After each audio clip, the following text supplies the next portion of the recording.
Guys, welcome dear students. Today we will be starting with English grammar. Chapter number 2, subject and predicate.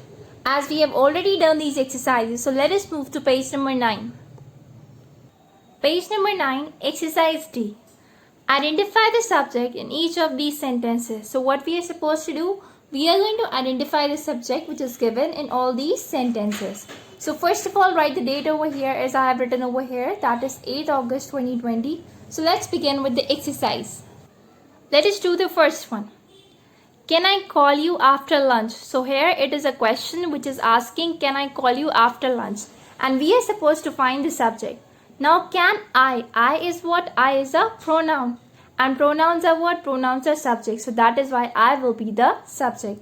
I'm encircling it. Same you are supposed to do in your book. Now let's read the next one. Did you do your homework? So to whom we are asking? It is a question that we are asking to the second person, that is you. And you is what? You is a pronoun. So that is why here in the second sentence, what will be the subject? The subject will be you. Let us encircle you. Now let's move to the third one.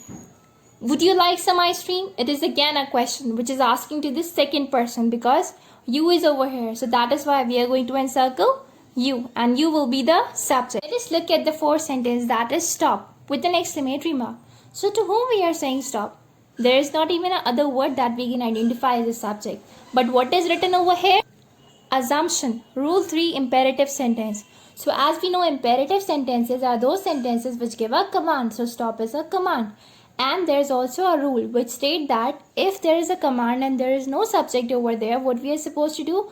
We are going to assume the subject. Now what is assumption or assuming the subject means? That is means हम अपनी convenient के according एक subject consider कर लेंगे और उसी subject के according हम उसे find करेंगे. So that is what we call assumption of a subject whenever there is an imperative sentence. So what am I going to do? I'm going to write over here, that is you.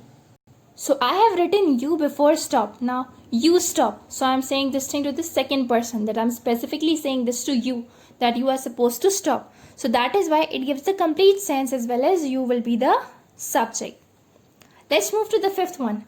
Don't walk on the grass. So it is also a command. They are asking you that you are not supposed to walk on the grass.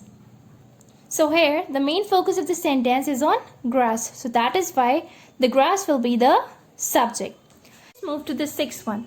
That is Revati is going to the mall. So Revati is what? Revati is name of a person. So that is why name of a person is what? A noun. And noun is what? A subject. So the subject will be Revati. Now seventh one. I am tired. So I am tired and I is what? I is a pronoun that is used in first person. So here the subject will be I.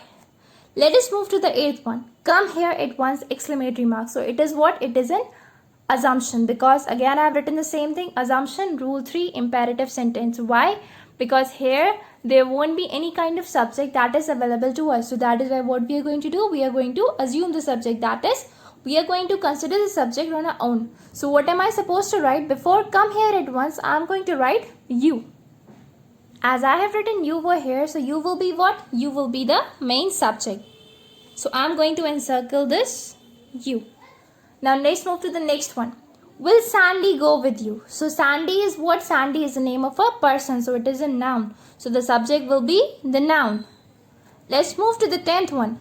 Tell Naveen I am waiting here. So Naveen is what? Naveen is the name of a person and it is a noun. So it will be the subject. Let's read the 11th one. Stand on your head.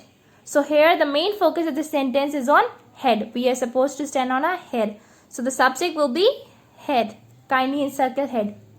Let's move to the 12th one. How talented these children are. So here it is a exclamatory sentence which is telling that the children are very talented. So the main focus of the sentence is on children. So that is why children will be the subject.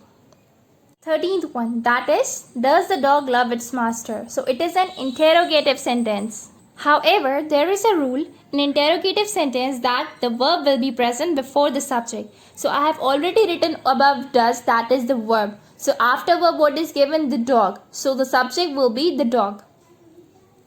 Now the 14th one. The scientists are studying these whales. So scientists are doing what? They are studying these whales. And I have underlined the studying. Studying is what? Studying is a verb. And it is a simple sentence. So in a simple sentence or an imperative sentence, there was a rule that the subject will come after the verb. So that is why here studying is the verb and the subject is whales. Now 15th one. What a splendid boat it is. So we are talking about a boat and there is an exclamatory mark. However, there is a rule which states that in an exclamatory sentence, if a subject is given and we are supposed to find it, then what we are supposed to do? We are going to find it by finding the verb first. So here the verb is and the subject will be present just before the verb, not after the verb as it was in the previous sentences. So here before the verb is what? Boat. So boat will be the subject. Try to recall this exercise. Hope you enjoy the session. Till then, see you again.